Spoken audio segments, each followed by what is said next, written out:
Halo, bismillahirrahmanirrahim. Assalamualaikum warahmatullahi wabarakatuh. Saya adalah Sugini, dosen di jurusan Arsitektur, Fakultas Teknik Sipil dan Perencanaan. Dalam hal ini saya akan menyampaikan sebuah pembicaraan tentang pencahayaan alamiah.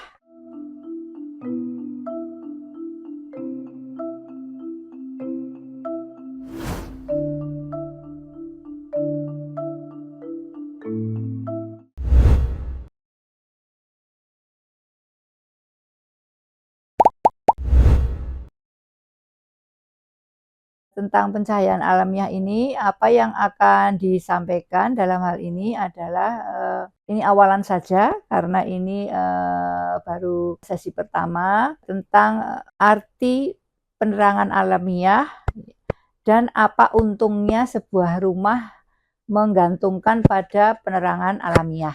Coba kita cermati apa itu penerangan alamiah atau delighting, kalau bahasanya itu delighting, yaitu sistem penerangan yang menggunakan pencahayaan alamiah. Seharusnya itu sangat harus diperhatikan. Mengapa? Karena pertimbangannya ada 3. Kenyamanan itu sendiri, kesehatan, dan efisiensi energi. Jadi penerangan alamiah tidak hanya semata-mata karena efisiensi energi, tetapi pertama adalah tentang kesehatan, kedua tentang kenyamanan.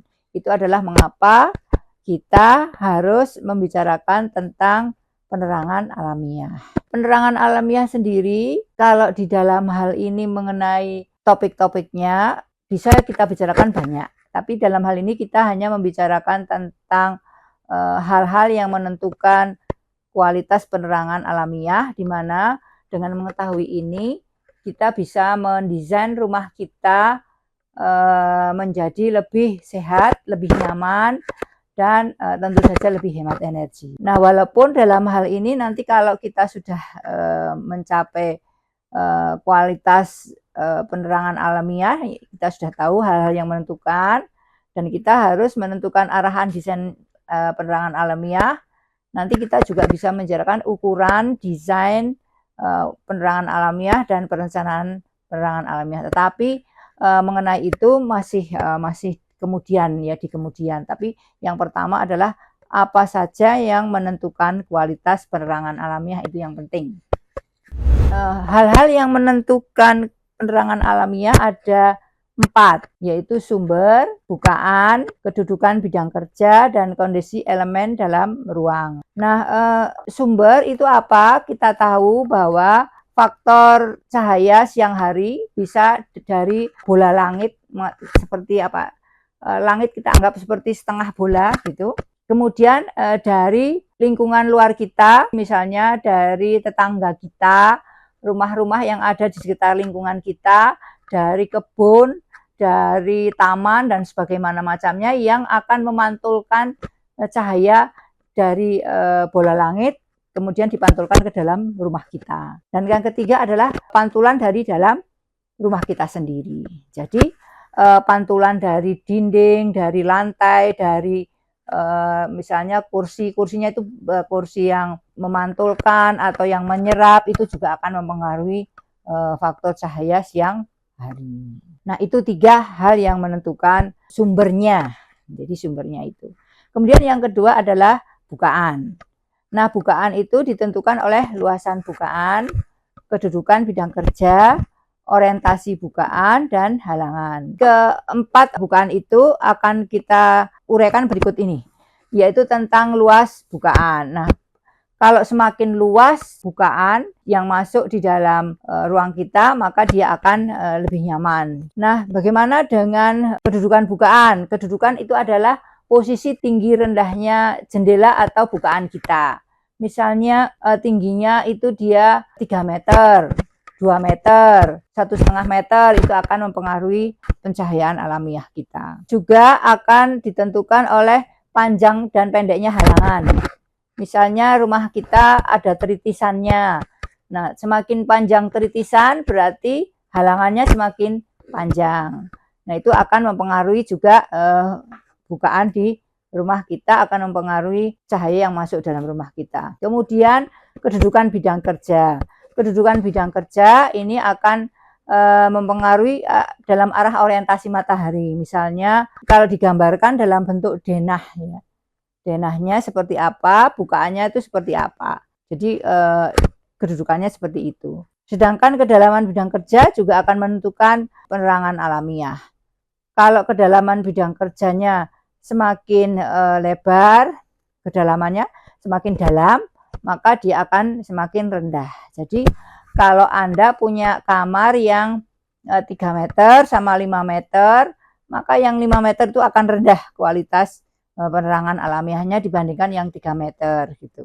Makanya kalau ruang-ruang yang menggantungkan diri pada penerangan alamiah biasanya memilih ruang-ruang yang tipis. Tidak hanya manusia yang tipis itu yang bagus gitu ya. Tapi ruang pun kalau tipis bagus. Kalau yang alamiah, kalau yang tidak alamiah tentu saja merupakan pembicaraan yang lain lagi.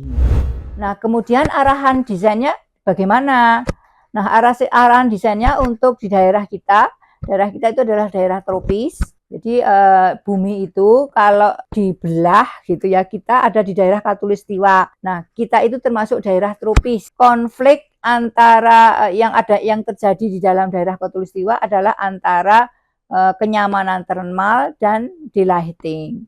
Jadi bagaimana caranya yang pas gitu ya, yang pas menentukan kenyamanan thermalnya itu ya pas, tapi delightingnya pas gitu loh. Karena biasanya hal ini akan saling kontradiksi kalau tidak ada buat rekayasa-rekayasa yang lain, akan saling terjadi kontradiksi. Maka ini harus diperhatikan di dalam mendesain untuk rumah kita. Kemudian yang lain adalah silau. Ini untuk tropis di rumah.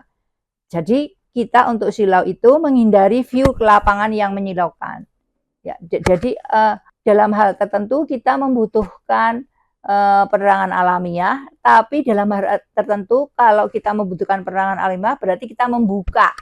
Nah, membuka itu juga bisa menimbulkan hal yang tidak bagus, yaitu menimbulkan silau pada manusianya. Nah, dalam hal ini untuk daerah tropis kita, yaitu daerah warm humid climate, kita harus memberikan bukaan pandangan ke langit dan ke tanah.